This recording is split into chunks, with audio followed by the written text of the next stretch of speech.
যেই মানুষটাকে ছাড়া আমার মনে হয় যে আমি থাকতে পারবো না। যেমন আমার মা। আমার মা, মাকে আমি মা। ভীষণ ভালোবাসি। মা হচ্ছে একটা পারফেক্ট এক্সাম্পল যে আমি আমার মাকে ছাড়া কিছু কল্পনা করতে পারি না। কালকে আবার বড় পর্দায় দেখবো কিনা বা কথাবার্তা চলছে কিনা?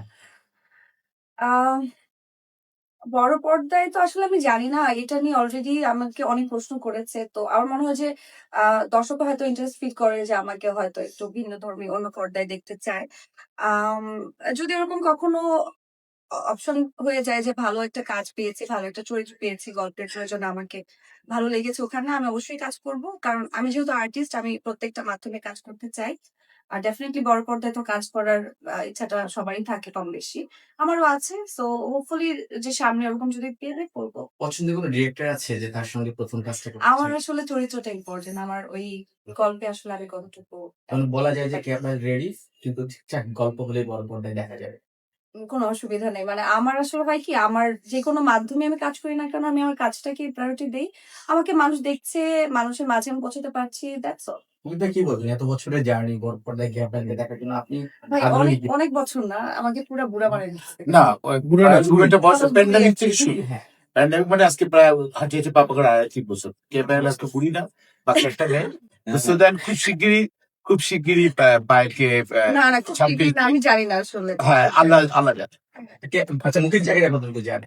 না, আমি যতটুকু জানি যে ২৬ টা আসুক না। তারপর হাঁটিয়ে পাপা করে দেখা না যাবে। এত ভাবছি না আসলে।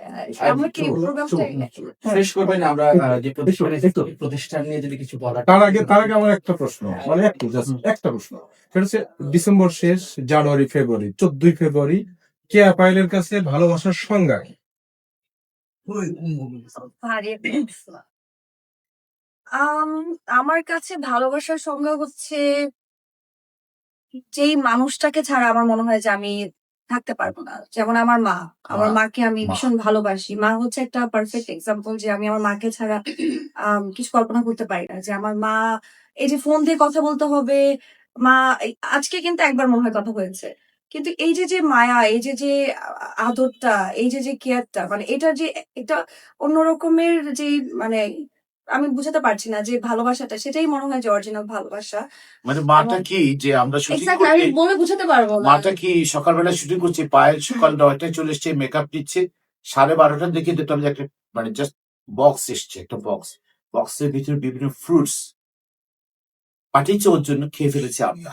তো এই হচ্ছে মা। মা যে আদর মানে সেই, অথচ ২টোর সময় পায়েল কিন্তু বাসা কিন্তু উত্তরা, আমার বাসা উত্তরা। তো খালাম্মা কিন্তু আন্টি কিন্তু প্রায় পাঠিয়ে দেয়। মা যে কি, অথচ আমরা কিন্তু খাচ্ছি। আমাদেরকে অনেক খাওয়া দেয় এই শুটিং স্পটে। কিন্তু তারপরে কিন্তু আন্টি পাঠিয়ে দেয়। না কিন্তু ভালোবাসার সংজ্ঞা একেকজন মানুষের কাছে একেক রকম। আমার কাছে হয়তো ভিন্নধর্মী। অনেকেই ভাবে যে সারাক্ষণ কথা বলার মাঝে হয়তো তার ভালোবাসা, কেয়ার, সম্মান এসব কিছু মিলিয়ে আসলে অনেকে একাকার করে মনে করে যে এটা ভালোবাসা। কিন্তু আমার কাছে মনে হয় ভালোবাসা সবসময় নিঃস্বার্থ। এবং যে মানুষটাকে ভালোবাসবো সেই মানুষটা থাকুক বা না থাকুক সেই মানুষটা সবসময় আমাদের মনের মাঝে থাকবে। এটাই ভালোবাসা। আর যুক্ত করতে চাই একটু জীবন